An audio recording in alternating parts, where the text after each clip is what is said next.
India's stance on the Ukraine war makes little sense. The country hasn't just dumped its democratic principles but is providing crucial financial support for Russia's brutal invasion. By Janis Lazda. Janis Lazda was a policy advisor in the White House and U.S. Senate. Ukraine's successful counteroffensive against Russian forces continues to surprise and impress. It surprises for the military's ability to emerge from 6 years of grinding war as a force that's agile, strategic, and lethal. And it has impressed with how it's been able to counter Russian President Vladimir Putin's propaganda machine, Russia's brutal attacks on civilians, and has rallied the United States and Western allies to arm, train, and plan. Most notably, all of this has been achieved in service of principles nearly forgotten in our divisive era: unity and patriotism over division and cynicism, democracy over despotism, national self-determination over imperialism.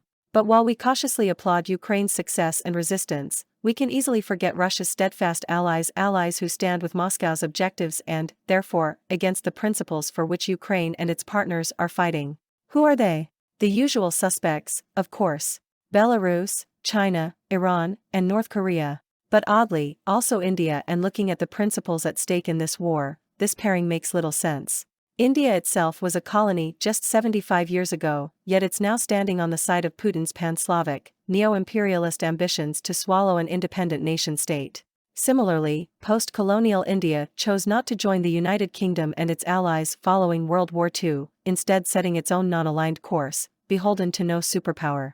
Today, however, the country is unsympathetic to Ukraine's determination to be free of imperialism and ally with the European Union and NATO. Finally, as the country that Prime Minister Narendra Modi proudly calls the mother of all democracies, India is somehow siding not with democratic Ukraine, but rather a despot who relies on sham elections and referendums, violence, and propaganda to stay in power. And India hasn't just dumped its principles in this conflict, it's also providing crucial financial support for Russia's brutal invasion and occupation of Ukraine.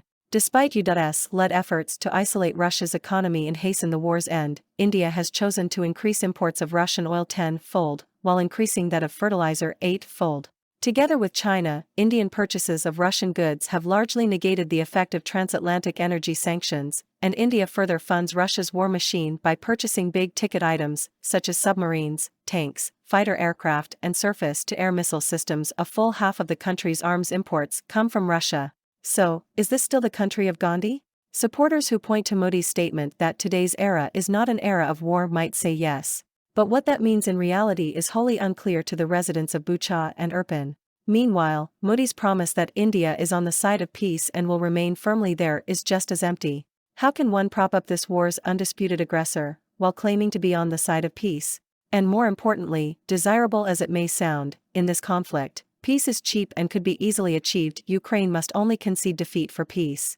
Instead, freedom is the goal, and for that, the price is high. As long as India, China, and others continue to play their current roles, that price will continue to rise for Ukraine, the U.S., and its European allies. There's no doubt that a new chapter of history is being written in Eastern Europe today.